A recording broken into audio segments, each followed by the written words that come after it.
أشهد أن لا إله إلا الله وحده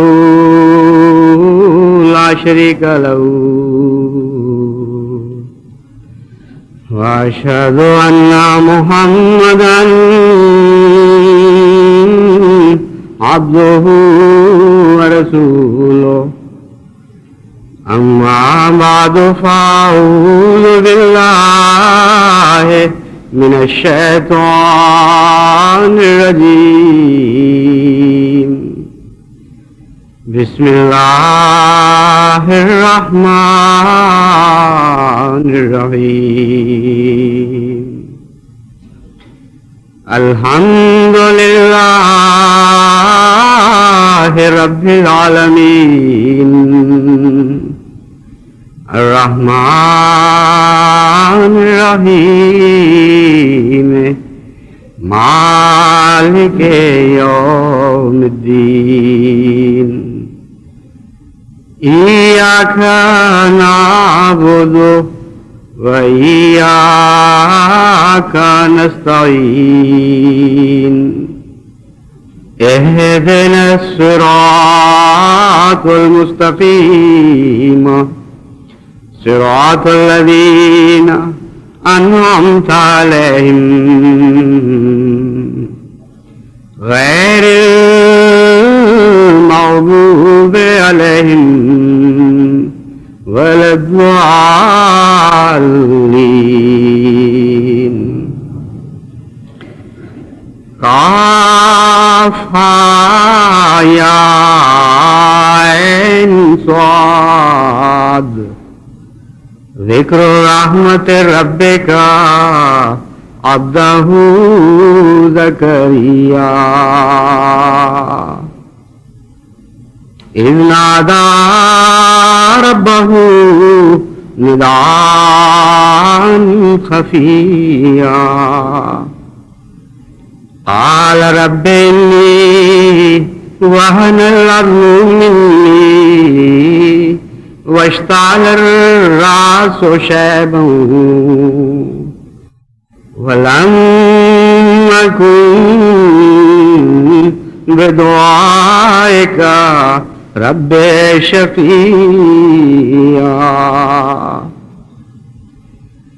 وإني خفت الموالي من ورائي وكانت امرأتي آخرا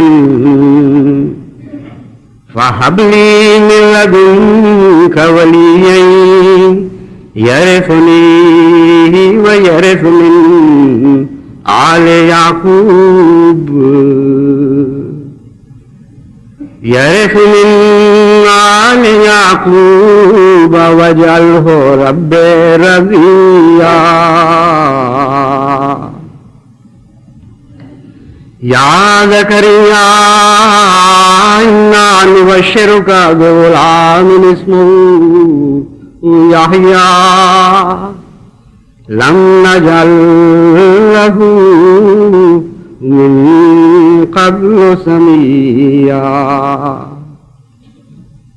قال رب أنى يكون لي غلام وكانت امرأتي آخرا كانت امرأتي آخرا وقد بلغت من الكبر عتيا قال كذلك قال ربك هو علي هين وقد خلقتك من قبل ولم تك شيئا. سائل اور مسئول کا ایک رشتہ ہوتا ہے. اس رشتے کا مزاج طے کرنا سائل کا کام نہیں بلکہ مسئول کا کام ہے. Beggars are never choosers. مانگنے والوں کو تو کبھی بھی کوئی اختیار نہیں ہوا کرتا. نہ تو اس چیز کا اختیار ان کو ہوتا ہے کہ کیا ضرور مانگیں اور جو مانگیں وہ ضرور ان کو دی جائے. نہ اس بات کا اختیار ہوتا ہے کہ کیسے مانگیں. یہ تو مسئول کا مزاج فیصلہ کیا کرتا ہے کہ کس طرح مانگیں, کس ادا کے ساتھ مانگیں, کیا مانگیں تو ان کو عطا ہوگا اور کیسے مانگیں گے تو عطا نہیں ہوگا. بس قرآن کریم نے جہاں یہ حکم دیا ادعونی استجب لکم کہ مجھ سے مانگا کرو, بہت دعائیں کیا کرو, میں تمہیں ضرور عطا کیا کروں گا, تو وہاں ساتھ اپنا مزاج بھی بتا دیا. یہ بھی اطلاع فرما دی کہ میں کس قسم کی باتیں پسند کرتا ہوں, کون کون سی ادائیں مجھے بھاتی ہیں, کیسے پہلے میں نے مانگنے والوں کی ان اداؤں پر پیار کی نظر ڈالی تھی. تم بھی وہ رستے اختیار کرو تو میں وہی خدا ہوں جو پہلے عطا کر چکا ہوں. اتنا عظیم الشان احسان ہے قرآن کریم کا کہ گزشتہ انبیاء کی اور بعض غیر انبیاء کی وہ ساری دعائیں محفوظ کر دی ہمارے لیے جو دعائیں اللہ تعالیٰ کو پسند آئی تھی. اور قرآن کریم جب ان کا ذکر فرماتا ہے تو یوں معلوم ہوتا ہے کہ بہت مدت سے ایک بہت ہی پیاری چیز اپنے کسی پیارے کے لیے سنبھال کے رکھی ہو. جب کسی دعا کرنے والے نے کسی خاص ادا سے دعا کی تو وہ جو مقصود کائنات تھا, یعنی محمد مصطفیٰ صلی اللہ علیہ وآلہ وسلم, جس سے سب سے زیادہ پیار کا اظہار ہونا تھا, اس کو بتانے کے لیے خدا نے وہ چیزیں سمیٹ رکھی. بعض مائیں پیار کرتی ہیں اپنے بچوں سے تو کوئی چھوٹی چیز ملے یا بڑی ملے وہ سنبھال کے رکھ لیا کرتی ہیں, جائیں گے تو ان کو دیں گے. ہماری ایک خالہ جان تھی, بڑی خالہ جان, ان کو اپنے پوتوں سے بڑا پیار تھا, سید عبداللہ شاہ صاحب کے بچوں سے. بہت بڑی عمر کی تھیں جب یہ بچے پیدا ہوئے, تو ویسے تو وہ ضرورت مند نہیں تھی, لیکن ناممکن تھا کہ وہ کوئی اچھی چیز دیکھیں اور وہ اسے سمیٹ کر اپنے بچوں کے لیے نہ رکھ لیں. حامی شامی کہتے تھے ان کو. تو جب بھی ہمارے گھر تشریف لاتی یا کہیں کسی دعوت پہ جاتی تو بچے ان کو چھیڑا کرتے تھے کہ خالہ جان آپ حامی شامی کے لیے ضرور کچھ لے کے جائیں گی. تو انسانوں کے بھی حامی شامی ہوتے ہیں اور خدا کا بھی حامی شامی ہوتے ہیں. اللہ کو بھی اپنے بعض بندوں سے اتنا پیار ہوتا ہے کہ وہ ہر اچھی چیز ان کے لیے اٹھا کے رکھ لیتا ہے. چنانچہ فیہا کتب قیمہ کا ایک یہ بھی مطلب ہے کہ اللہ نے تو کوئی ایسی چیز چھوڑی نہیں باقی جو پہلے گزری ہو اور باقی رکھنے کے لائق ہو اور محمد مصطفیٰ صلی اللہ علیہ وآلہ وسلم کو عطا نہ فرما دی ہو. انہی میں سے یہ دعائیں بھی ہیں. کسی نبی نے دعا کی, مثلا حضرت زکریا نے, اللہ تعالیٰ کو بہت ہی پیار آیا اس دعا پر, اور اس دعا کے مضبوط پوائنٹس, یعنی وہ پہلو جو خدا تعالیٰ کو خاص پسند آئے وہ بھی بیان فرما دیے, اور بہت ہی لطیف اشارے ان کی اندرونی کمزوریوں کے بھی بیان فرما دیے. ہر پہلو سے اس مضمون کو مکمل فرما دیا جب حضرت محمد مصطفیٰ صلی اللہ علیہ وآلہ وسلم کو اطلاع دی, اور آپ کے طفیل اور آپ کے وسیلے سے اور آپ کے قدموں کی برکت سے وہ دعائیں, وہ نعمتیں ہم تک بھی پہنچی. ان میں سے ایک یہ دعا ہے جو حضرت زکریا کی میں نے ابھی قرآن کریم سے تلاوت کر کے آپ کو سنائی. بہت ہی حیرت انگیز ان کا مزاج تھا اپنی لطافت کے لحاظ سے, اور مانگنے کی ادائیں خوب آتی تھیں حضرت زکریا کو.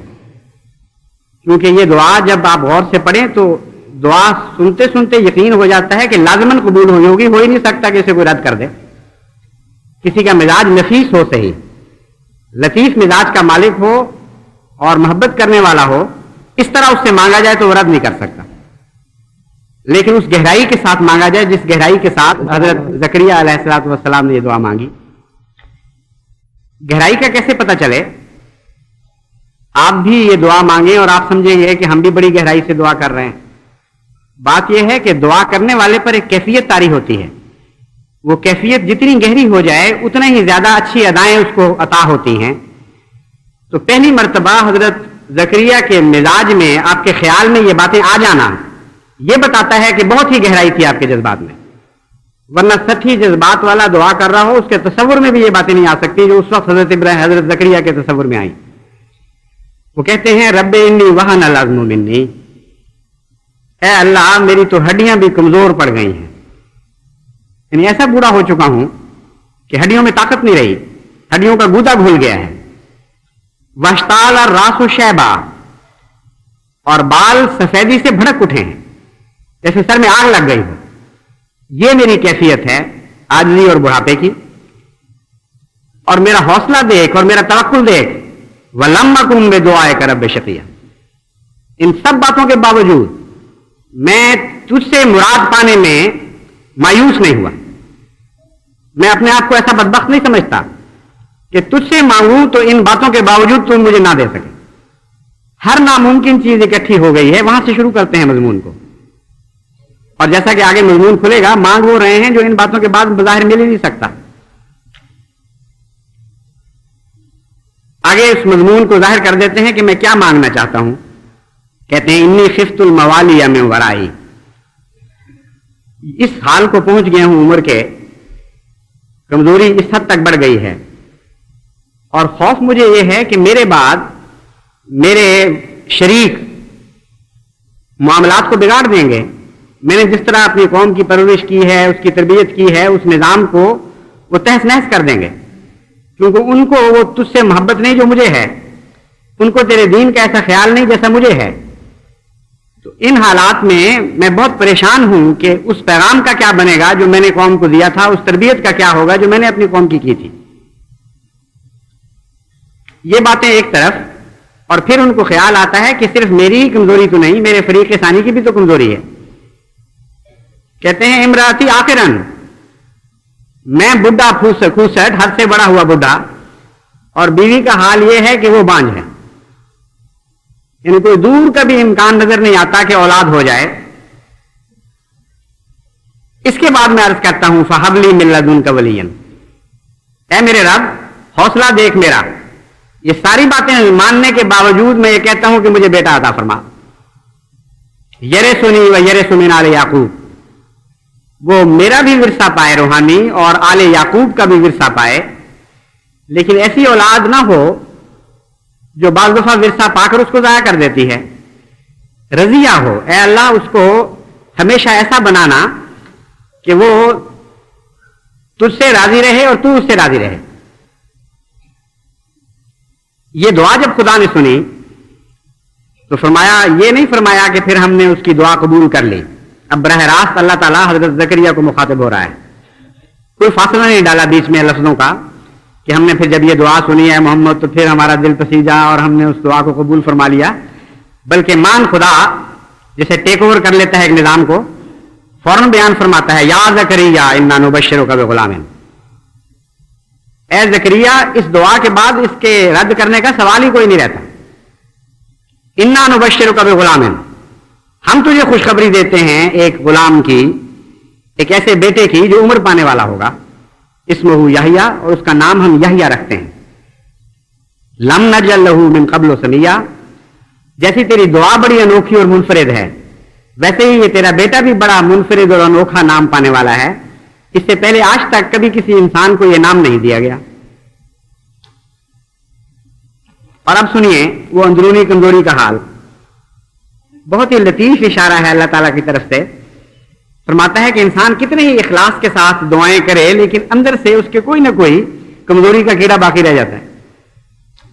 ابھی حضرت زکریا یہ کہہ رہے تھے کہ اے خدا میرا حوصلہ دیکھ، میرا یقین دیکھ، میرا توکل دیکھ.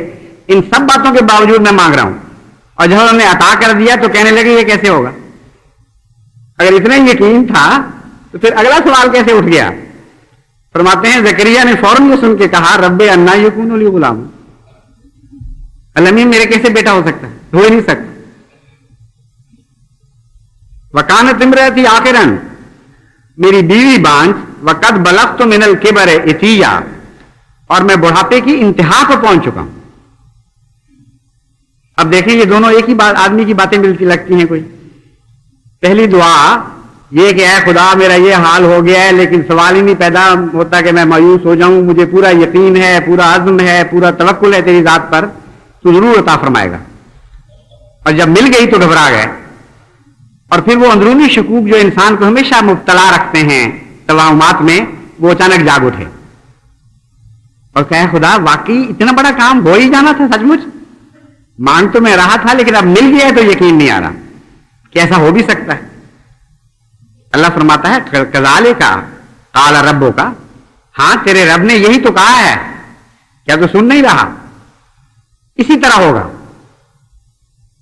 ہوا علیہ ہین، ابھی تو کہہ رہا تھا سب کچھ تیرے لیے آسان ہے. ہاں واقعی مجھ پر یہ آسان ہے, اور اگر مزید ثبوت چاہتا ہے وَقَدْ خَلَقْتُكَ مِن قَبْلُ وَلَمْ تَكُ شَيْئًا, میں نے تجھے اس حال میں پیدا کیا تھا کہ تو تھا ہی کچھ نہیں. وہ بڑا مشکل کام تھا یا یہ مشکل کام ہے؟ تو دلیل بھی ایسی دی ساتھ جو عقل کو اور دل کو دل کی گہرائی تک مطمئن کرتی چلی جائے. یہ ہے ایک دعا جو خدا تعالیٰ نے قرآن کریم میں محفوظ فرمائی, اور جب حضرت صلی اللہ علیہ وآلہ وسلم کو اس کا علم دیا تو وہاں یہ نہیں فرمایا کہ وذکر رحمت رب زکریا, بلکہ یہ فرمایا کہ وذکر رحمت رب کا عبدہ زکریا. اے محمد پہلے وہ تیرا رب ہے جس نے زکریا کو عطا کیا تھا. وہ رب جو زکریا کو یہ سب کچھ دے سکتا تھا, اور اول طور پر وہ تیرا رب ہے, سب سے زیادہ تجھ سے پیار کرنے والا ہے. تو یا تیری امت جب اس طرح دعائیں مانگیں گے تو کیسے ممکن ہے کہ وہ خدا تمہیں عطا نہ کرے؟ کتنا عظیم الشان مضمون ہے دعا کا جو یہ آیات کھول رہی ہیں, اور کتنا بڑا حوصلہ عطا کرتی ہیں امت محمدیہ مصطفیٰ صلی اللہ علیہ وآلہ وسلم کو. اس قسم کی اور بھی بعض آیات ہیں جو میں نے منتخب کی تھیں وقتاً فوقتاً آپ کے سامنے رکھتا رہوں تاکہ آپ کو اللہ تعالیٰ کا مزاج سمجھ آئے. جیسا کہ میں نے بیان کیا تھا, سائل اور مسئول میں ایک رشتہ ہوتا ہے, اور وہ رشتہ کیا ہونا چاہیے اس کو مسئول کا مزاج طے کرے گا, سائل کا مزاج نہیں کرے گا. اگر سائل بدتمیز ہے اور بدتمیزی سے دعا کرتا ہے تو مسئول ہرگز پابند نہیں ہے اس کو ماننے کا. مسئول کا اپنا ایک مزاج ہے, اس کی اپنی اندرونی سرشت ہے, اس کو وہی چابی لگے گی جو اس کی اندرونی چابی ہونی چاہیے اس کے مزاج کے مطابق. دوسرے کی تالے کی چابی تو نہیں لگ سکتی اس کو. بس اللہ تعالیٰ نے مختلف وقتوں کی دعائیں محفوظ کر کے مختلف حالات کے ساتھ بھی ان کو باندھ دیا ہے. یعنی صرف یہی نہیں کہ ایک ہی ادا ہمیشہ ہی چلے گی, بلکہ قرآن کریم فرماتا ہے کل یوم ہوا فی شان. تم یہ نہ سمجھنا کہ اب ایک دعا آ گئی تو اب سب دعائیں تمہیں مل گئیں. فرماتا ہے وہ تو شانیں بدلتا رہتا ہے. اس کے دیکھو اس کی دنیا, اس کے موسم بدلتے ہیں, حالات بدلتے ہیں, تمہارے مزاج بدلتے ہیں, صبح و شام کے حالات بدلتے ہیں. اس لیے تمہیں اپنے رب قدیر کے متعلق پوری طرح واقفیت ہونی چاہیے. چنانچہ ہر موقع اور ہر حال کی دعا الگ الگ سکھائی ہوئی ہے. یہ دعا میں نے آج اس لیے آپ کو بتائی کہ آج آپ کو میں ایک دعا کی تحریک کرنے چاہتا ہوں, اور یہ بتانا چاہتا ہوں کہ دعائیں اس طرح اللہ تعالیٰ کے ساتھ پیار سے, محبت کے ساتھ, یقین اور حوصلے کے ساتھ اور توکل کے ساتھ کریں کہ خدا تعالیٰ رحمت کے ساتھ آپ کی طرف مائل ہونے پر یہ تو نہیں کہہ سکتا خدا کو کوئی کہ مجبور ہو جائے, لیکن محبت اور پیار میں بعض دفعہ آدمی کہہ دیتا ہے. تو میں عزت اور محبت اور پیار کے ساتھ یہ کہتا ہوں کہ اس طرح دعائیں کریں کہ اللہ تعالیٰ مجبور ہو جائے گویا ان کو ماننے پر. دراصل مجبوری کا لفظ بھی مختلف حالات میں مختلف معنی دیتا ہے. ایک آدمی حد سے زیادہ شفیق ہو تو جب ہم کہتے ہیں وہ مجبور ہو گیا تو مراد یہ نہیں ہے کہ وہ آپ نے باہر سے اسے مجبور کیا ہے. مراد یہ ہے کہ اس کی شفقت ہی اتنی زیادہ ہے کہ اس کی اندرونی شفقت نے اس کو مجبور کر دیا. جب اللہ تعالیٰ فرماتا ہے وسعت رحمتی کل شیء, تو صاف پتہ چلا کہ رحمت کا ایک ایسا رستہ ہے جس کے ذریعے خدا تعالیٰ کی تمام صفات تک پہنچا جا سکتا ہے. غلبہ مانگنا ہو تب بھی آپ رحمت کے ذریعے پہنچ سکتے ہیں, علم حاصل کرنا ہو تب بھی رحمت کے ذریعے پہنچ سکتے ہیں, سفر میں برکت مانگنی ہو تب بھی رحمت کے ذریعے پہنچ سکتے ہیں, تبلیغ میں برکت مانگنی ہو تب بھی رحمت کے ذریعے پہنچ سکتے ہیں, کیونکہ اس کی رحمت ہر دوسری صفت پہ وسیع اور حاوی ہے. بس دعا جو میں آج آپ سے درخواست کرنے لگا ہوں کہ دعا کریں خصوصیت سے, وہ اس سفر کے متعلق ہے جو میں ابھی چند روز تک اختیار کرنے والا ہوں. آپ کو یہ معلوم کر کے خوشی ہوگی کہ اللہ تعالیٰ نے جماعت احمدیہ کو اس سال یہ توفیق عطا فرمائی ہے کہ بر اعظم آسٹریلیا میں سب سے پہلی احمدیہ مسلم مسجد کی بنیاد رکھی جانے والی ہے. یہ بر اعظم وہ ہے جو آج تک باقاعدہ احمدیہ مشن سے خالی تھا. اس سے پہلے اور کوئی بر اعظم ایسا نہیں تھا جہاں جماعت احمدیہ کے ایک یا ایک سے زیادہ بکثرت مشن قائم نہ ہو چکے ہوں. تو اب تک یہ بر اعظم باقی رہ گیا تھا, اور یہ اس سال انشاءاللہ تعالی ہم یہ کہہ سکیں گے کہ اللہ تعالیٰ کے فضل سے دنیا کے تمام بر اعظموں پر جماعت کو اللہ تعالیٰ نے مساجد تعمیر کرنے کی توفیق بخشی اور مشن قائم کرنے کی توفیق بخشی. بر اعظم بھی ہے اور ایک ملک بھی ہے، یہ دونوں چیزیں یہاں اکٹھی ہو گئی ہیں. لیکن میں جس نقطۂ نگاہ سے بات کر رہا ہوں وہ بر اعظم کے نقطۂ نگاہ سے بات کر رہا ہوں، ورنہ ملک تو بے شمار ایسے ہیں جہاں جماعتیں اللہ تعالیٰ کے فضل سے قائم ہو چکی ہیں، اور جماعت یہاں بھی پہلے سے قائم ہے، صرف مسجد اور مشن کی کمی تھی جو اب انشاءاللہ پوری ہو جائے گی. یہ بہت اہم ملک ہے کیونکہ مشرق میں اور مغرب میں جو فاصلے ہیں یہ ان کے درمیان ایک قسم کا پل بنا ہوا ہے. مشرق میں ہوتے ہوئے بھی ایک مغربی ملک ہے، اور ان لوگوں کا مزاج باقی مغربی قوموں کے مقابل پر زیادہ حوصلے والا ہے، اور مذہب کی ٹالرنس ان میں بہت زیادہ ہے. یہ ایک ملک ہے جہاں آپ کو مذہبی فساد نظر نہیں آئیں گے، کسی قسم کے کسی نوعیت کے مذہبی فساد بھی یہاں نہیں ہوتے، کیونکہ ان کے متعلق یہ لکھا گیا ہے کہ یہ لوگ ایک لمبے تجربے کی بنا پر کافی حوصلہ رکھتے ہیں اختلاف رائے کا. اس نقطۂ نگاہ سے جماعت احمدیہ کے لیے اللہ تعالیٰ کے فضل سے بہت ہی ایک اچھا موقع ہے. اس کے علاوہ فجی آئی لینڈ، جہاں جس کو زمین کا کنارہ کہا جاتا ہے، وہاں بھی جانے کا انشاءاللہ تعالیٰ پروگرام ہے.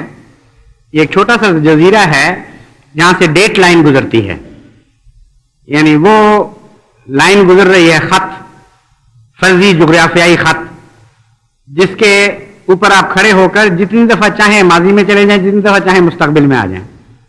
یعنی ایک قدم پرلی طرف رکھیں گے تو کل کی تاریخ آ جائے گی، ایک قدم ادھر رکھیں گے تو آج کی تاریخ آ جائے گی. تو وہاں مستقبل اور ماضی کے افق مل رہے ہیں. یہ وہ ملک ہے. وہ خط تو گزر رہا ہے سمندروں پر سے ہر جگہ، لیکن ایک باقاعدہ ملک آباد وہ فجی ہے جہاں سے وہ خط گزرتا ہے، اس لیے اس کو خاص اہمیت حاصل ہے. اور اسی نقطۂ نگاہ سے اسے زمین کا کنارہ بھی کہا جاتا ہے، کیونکہ زمین تو گول ہے، اس کا ویسے تو کوئی کنارہ آ نہیں سکتا. ہاں، دن اور رات جہاں ملتے ہیں اور جہاں تاریخیں بدلتی ہیں، اس پہلو سے ایک کنارہ ضرور آ جاتا ہے. تو اس نقطۂ نگاہ سے اسے یہ اہمیت حاصل ہے ہمارے علم کلام میں کہ حضرت مسیح موعود علیہ الصلوۃ والسلام کو جو الہام ہوا کہ میں تیری تبلیغ کو زمین کے کناروں تک پہنچاؤں گا، تو ظاہری معنوں میں بھی یہ ایک کنارہ ہے جہاں اللہ تعالیٰ نے جماعت احمدیہ کو توفیق عطا فرمائی کہ تبلیغ کو پہنچائے. اور اب میں بھی وہاں اسی نیت سے جا رہا ہوں کہ جماعت کو منظم کروں اور ایک نئی روح اور نئے ولولے کے ساتھ جماعت بہت تیزی کے ساتھ اس ملک میں روحانی لحاظ سے غالب آ جائے. بہت کثرت سے دعاؤں کی ضرورت ہے، کیونکہ جیسا کہ میں نے گزشتہ سفر میں تجربہ کیا تھا، ہماری ساری طاقت اور ساری بنا دعا پر ہے. جتنی کثرت کے ساتھ لوگ اللہ تعالیٰ سے نہایت عاجزی اور گریہ ازاری کے ساتھ اور محبت اور پیار کی اداؤں کے ساتھ مانگیں گے، اتنا ہی وہ عطا کرتا چلا جائے گا. اس کے ہاں تو کوئی کمی نہیں ہے. اس لیے زیادہ سے زیادہ احمدیوں کو ان دعاؤں میں لگ جانا چاہیے. ہر احمدی جو دعا کرے گا اس کے نتیجے میں اللہ تعالیٰ ضرور فضل ظاہر فرمائے گا. جتنی زیادہ دعائیں ہوں گی اتنی زیادہ فضل فرمائے گا. اس کے علاوہ بھی بعض ملک ہیں جہاں اس سفر کے دوران کچھ عرصے کے لیے قیام ہوگا. مثلا ایک سنگاپور ہے، جاتے ہوئے پہلے وہاں انشاءاللہ تعالیٰ قیام کا خیال ہے، اور پھر واپسی پہ آخری قدم سیلون پر رکھ کر پھر انشاءاللہ تعالیٰ کراچی واپس آنا ہے. پروگرام مختصر ہے، زیادہ لمبا نہیں، تقریباً 1.25 مہینے کا پروگرام ہوگا، لیکن مصروفیات بہت زیادہ ہیں. اور چونکہ ایسی جماعتیں مثلا فجی اور آسٹریلیا والے روز روز یہ توقع نہیں رکھ سکتے کہ خلیفۃ المسیح وہاں ان کے پاس پہنچے، اس لیے ان کا رجحان اس موقع پر ویسا ہی ہوتا ہے جیسے سونے کے انڈے دینے والی بطخ کے متعلق ایک شخص کا رجحان تھا. اس نے کہا روز جو ایک انڈا دیتی ہے، اب قابو آئی ہے اتفاق سے اسے ذبح کر کے سارے انڈے اکٹھے کیوں نہ نکال لوں. تو ایسی جماعتیں جہاں بہت دیر کے بعد کوئی پہنچتا ہے، طبعاً فطرتاً ان کا یہ رجحان ہوتا ہے کہ خوب کام لیا جائے. اللہ تعالیٰ فضل فرمائے کام سے تو میں بالکل نہیں ڈرتا، لیکن جہاں غیروں کو خطاب آ جاتا ہے بکثرت، وہاں ذمہ داری بہت پیدا ہو جاتی ہے، کیونکہ میں اپنے ذات کے طور پر تو سامنے ان کے نہیں پیش ہو رہا ہوں گا، میں تو جماعت احمدیہ کے نمائندے کے طور پر پیش ہو رہا ہوں گا، اور اللہ تعالیٰ سے بہت دعا کرنی چاہیے کہ مجھے اس نمائندگی کا حق عطا فرمائے۔ یہاں جو مصروفیات ہیں ان کے نتیجے میں وہ جو علمی لیکچرز رکھ دیے گئے ہیں باہر کی جماعتوں کی طرف سے، ان کی آج ہی مجھے اطلاع ملی ہے، ان کے لیے تیاری کا تو وقت کوئی نہیں، پرسوں تو انشاءاللہ یا ترسوں یہاں سے روانگی ہے، تو اس لیے تبھی بات ہے کہ کچھ فکر تو پیدا ہوتی ہے ذہن میں، لیکن میرا گزشتہ تجربہ یہ ہے کہ پہلے بھی یہی حال تھا، اللہ تعالیٰ نے اپنے فضل سے توفیق عطا فرما دی تھی، اور کچھ بھی جب وہ وقت گزر گئے تو اتنے آسان نظر آئے، اتنے ہلکے پھلکے نظر آئے کہ جیسے کوئی بوجھ ہی نہیں تھا۔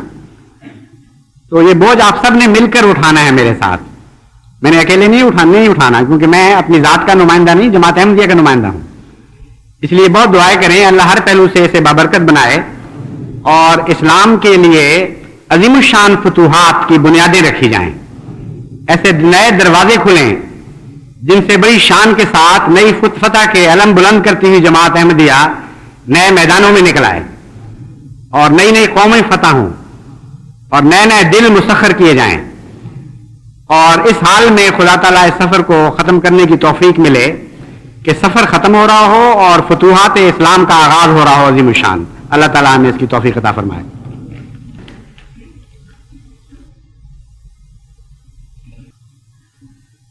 الحمدللہ نحمدہ ونستعینہ ونستغفرہ ونؤمن بہ ونتوکل علیہ، نعوذ باللہ من شرور انفسنا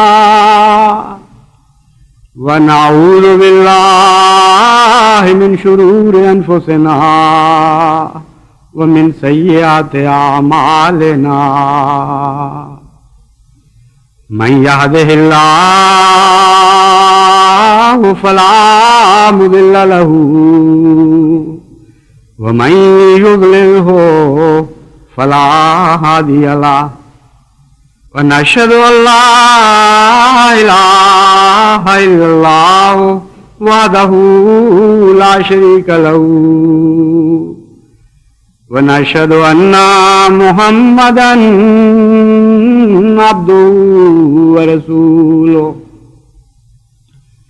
اس سفر کے دوران جیسا کہ میں نے پہلے بھی نصیحت کی تھی، اہل ربوہ کو نہایت ہی امن اور محبت کے ساتھ رہنا چاہیے، اور ویسے بھی آپ کا کام ہے کہ دن بدن اپنے جذبات پر زیادہ قابو پائیں اور آپ سوار ہوں نفس امارہ پر، نہ کہ نفس امارہ آپ پر سوار ہو۔ لیکن جب خلیفۃ المسیح ربوہ سے مرکز سے باہر ہو تو اس کو بالخصوص یہ فکر ہوتی ہے اور پریشانی ہوتی ہے کہ پیچھے کوئی نادان ایسی غلطیاں نہ کریں جس سے تکلیف کی خبر پہنچے۔ اس لیے عام حالات میں اگر آپ غصے اور اشتعال کو دباتے ہیں تو وہ بھی بڑا باعث ثواب ہے، مگر ان دنوں میں خصوصیت کے ساتھ آپ کو ثواب ہوگا اگر آپ اپنے ذاتی جذبات کو جماعتی مفاد پر قربان کر دیں، کوئی زیادتی بھی کرے تو صبر اور حوصلے سے برداشت کریں، اور یہ زیادتی خواہ اندر سے ہو یا باہر سے ہو، خواہ جماعت کے افراد کی طرف سے آپ پر ہو نعوذ باللہ من ذالک یا بیرونی دوستوں کی طرف سے ہو، ہر صورت میں نہایت ہی اچھا صبر اور حوصلے کا نمونہ دکھائیں اور دعائیں کریں۔ یہ جو انتقام کی ٹھنڈک ہے، اسے بھی لوگ کہتے ہیں کہ انتقام سے ٹھنڈک حاصل ہوئی، مگر حقیقت یہ ہے کہ جو عفو کی ٹھنڈک ہے اس کے ساتھ انتقام کی ٹھنڈک کو کوئی نسبت ہی نہیں ہے۔ سچی اور دائمی اور تسکین بخش ٹھنڈک وہی ہے جو عفو کی ٹھنڈک ہے۔ انتقام بھی ایک ٹھنڈک پیدا کرتا ہے، لیکن وہ جلی جلی سی ٹھنڈک ہے، اس میں لطف نہیں ہے، جیسے آگ جلا دے اور جلنے کے بعد جو کچھ رہ جائے وہ اس کو بھی آپ ٹھنڈک کہہ سکتے ہیں، لیکن جلانے سے روک دیا جائے کسی چیز کو اور تسکین بخش ٹھنڈ پہنچے، یہ وہ سچی ٹھنڈک ہے جو عفو سے حاصل ہوتی ہے۔ اس لیے حتی المقدور عفو سے لطف اندوز ہوں اور انتقام کی جھوٹی ٹھنڈک کا تصور ہی دل سے مٹا ڈالیں. دوسرا انتظامی ڈھانچہ جو پیچھے ہوگا وہ میں بیان کر دیتا ہوں.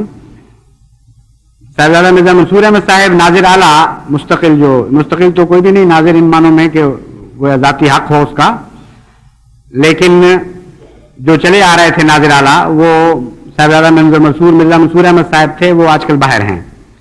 ان کی عدم موجودگی میں مکرم صوفی غلام محمد صاحب قائم مقام ناظر اعلیٰ ہیں، لیکن پورے ناظر اعلیٰ کے اختیارات کے ساتھ. بعض دفعہ قائم مقامی کے بعض اختیار کم ہوتے ہیں، ان کے بین ہی وہی اختیارات ہیں جو پورے فل فلیج ناظر اعلیٰ کے ہوا کرتے ہیں. اور مرزا غلام احمد صاحب